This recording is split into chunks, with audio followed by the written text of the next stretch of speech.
What up, Fight World? It's your boy Ego, and I'm back with some more boxing. Now, you ever make the same mistake multiple times and you just like, why did I do that? Like in a bad relationship, you go back to the same person that's fucked you over. Well, I seem to be doing that. Not in a relationship because I'm smarter than that, but by watching the fucking Jim Lampley's fight game. I don't even know why I do it. That show is so obnoxiously biased. I really don't even know why I watch it. It's kind of like a train wreck. I mean, a car wreck on the side of the freeway. You don't want to look, but you just can't help yourself but look. You see all the cars smashed up, and you're looking for brains and brain fragment on the freeway. I don't know what it is, but maybe it's the guest. I look forward to anything boxing related or maybe some guest interviews. But that show is so biased, it's ridiculous. I want to spend a little bit of time to talk about it. First things first, Floyd Mayweather, as you guys know, he went over to Showtime and he took his business there. He's going to finish his career with not only his dad, but his uncle in Showtime.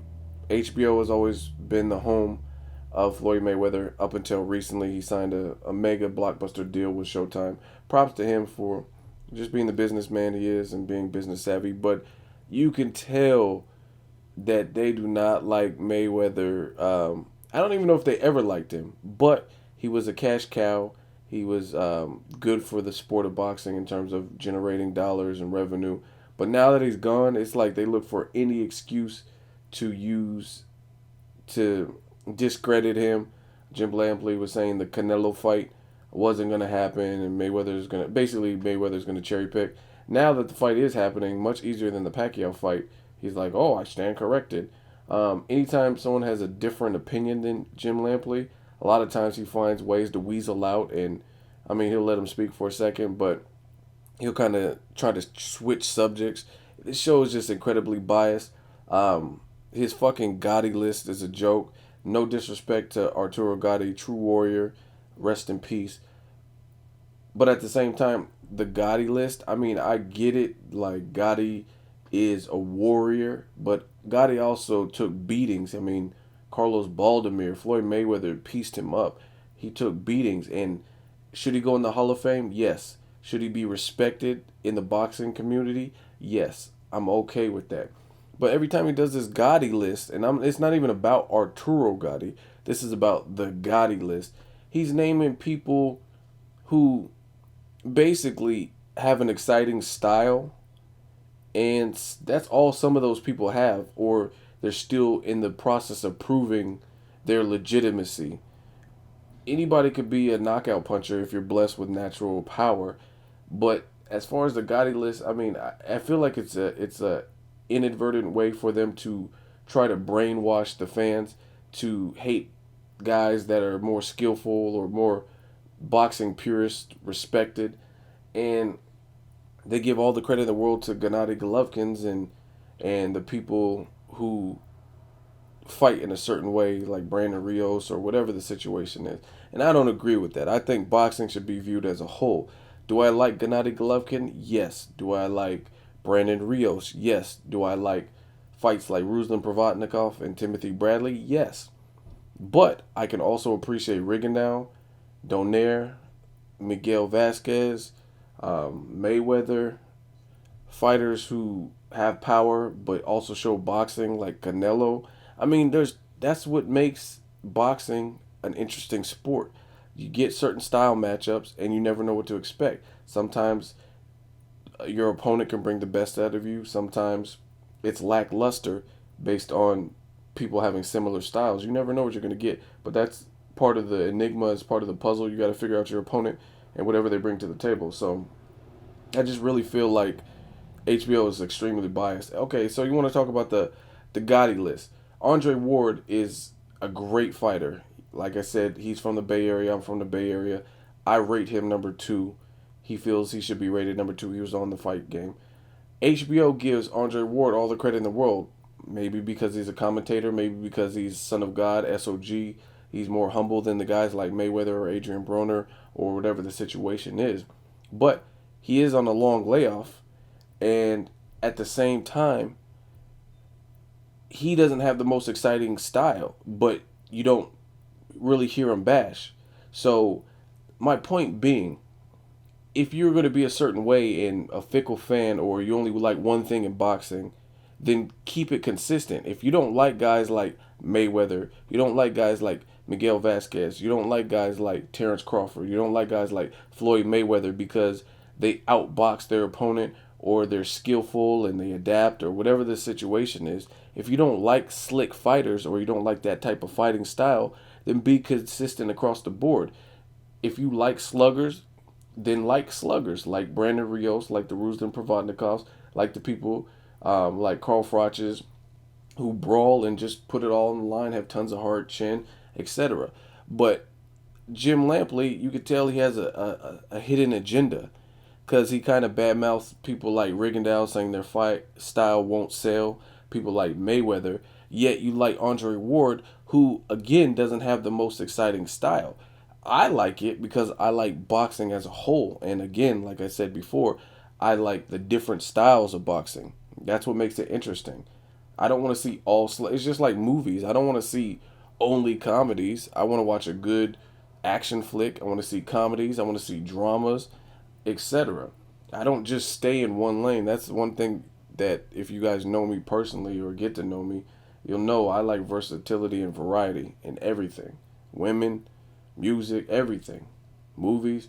So I like it in boxing too. And like I said, Jim Lampley, it doesn't really add up. You can tell he has a hidden agenda, because he doesn't really give full props to guys like Mayweather, Rigondeaux, etc. He says their fight style is boring, it won't sell, it's not going to appease people. He finds little subtle ways to make kind of subliminal jabs. Um, Mayweather undefeated, although he doesn't have the most exciting style, won't he won't, but neither does Andre Ward. But you rate him high because he's a great fighter. Mayweather's a great fighter. Guillermo Rigondeaux is a great fighter. Terrence Crawford is a great fighter. There's other fighters that are great, and they're proving their greatness. But again, it sounds impartial to people they want to be impartial. Even Adrian Broner, they talked about the Paulie Malignaggi Adrian Broner fight also on Showtime. Now, when Broner was calling himself Mr. HBO, and he was repping for HBO, and he was part of the home team, you showed him love. You said this kid has power. He has like a fan base, and he's a prospect, and he has an exciting style. And now, one of the topics on tonight's The Fight Game was how basically the Malignaggi Broner trash talk went too far, and it was leaving a sour taste in people's mouth because they involved a girl, and they're talking about their sexual relationships with Jessica, and how the trash talk became borderline soap opera ish. Why is that a topic? If that was on your network, I guarantee you would be all for it. Like, oh, this it got wild. You wouldn't be bad mouthing it, but obviously because it's HBO and that happened on Showtime, you're gonna find ways to belittle or say it went overboard or whatever the situation is. But if Carl Froch and Mikhail Kessler, who fought on HBO, if they did the same trash talk and brought up a girl that they both fucked and all kinds of shit like that, you probably wouldn't say anything because it's on your network and it's giving you a higher rating. Again, I don't deal with that hidden agenda shit. I think that's kind of whack. Um, Again, I don't know why I watched the fight game. I guess if the fight game did not come on directly after fights, I probably wouldn't make any attempt to watch it. I wouldn't DVR it. I wouldn't go check it for it and looking on DirecTV and all that. They are very lucky that they schedule it right after the fight, because it's just like before I can even leave the room and get up, it comes on. And like I say, I stay tuned just to see if anything interesting is discussed. They had Andre Ward. He was talking about a fight with Chavez Jr. We already knew that he was trying to get a big money-making fight.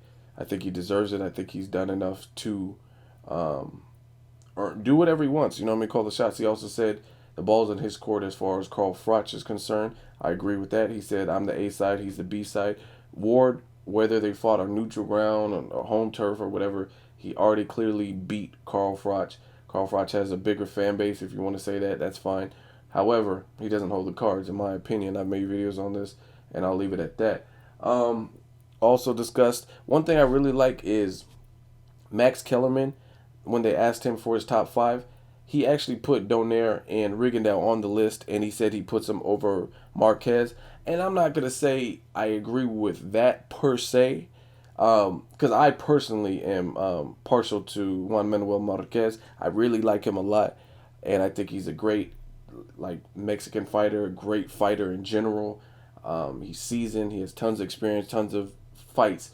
But when you talk about actual unmatched skill, um, there are people like Rigondeaux too who look very hard to beat. So I was really happy that Max Kellerman at least allowed Rigondeaux, with so many people who are not giving him his props for a masterful performance against someone who was ranked high on the pound for pound list, Nonito Donaire. He made Nonito look very amateurish. Nonito was bigger. Nonito was on a bigger win streak. Nonito had more professional fights. Nonito has a chin, and Rigondeaux made him look very amateurish, and he outclassed him. So props to Max Kellerman for just shining some light on Rigondeaux. I think promoters and HBO and just different people are quick to outcast fighters like that and act like it almost didn't happen. And Max Kellerman was opinionated enough to put him on his list. Now, you could dispute where Marquez goes. I would put Marquez on the pound for pound list. Again, I'm kind of partial. I like Marquez, always have, and that's just what it is. But I think guys like Rigondeaux, when it comes to skill for skill, I mean, these guys are really hard guys to beat, and they deserve some credit. I mean, Jim Lampley seemed like he was annoyed almost that Max Kellerman was putting him on the list. But if you really think about it, Rigondeaux in 12 fights, he dethroned somebody who hadn't lost in probably like a decade, in Nonito Donaire, that was running through guys like Max Kellerman was saying. So how can you not include him? I just don't see it. I really don't see how you cannot include him in the mix when he's doing that in 12 fights.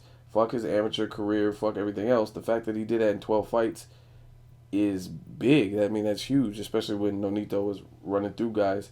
Even his tough fights with Vasquez Jr. or Marabula, he still knocked Vasquez Jr. down. I believe that was his first fight at a new weight class. Vasquez had a pretty good record.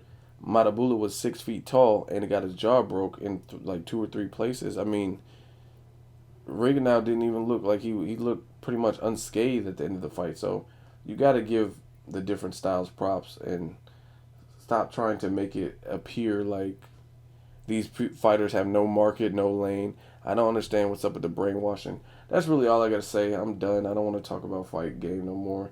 Um, that's really what I got to say. I just don't like the hidden agendas and the bias.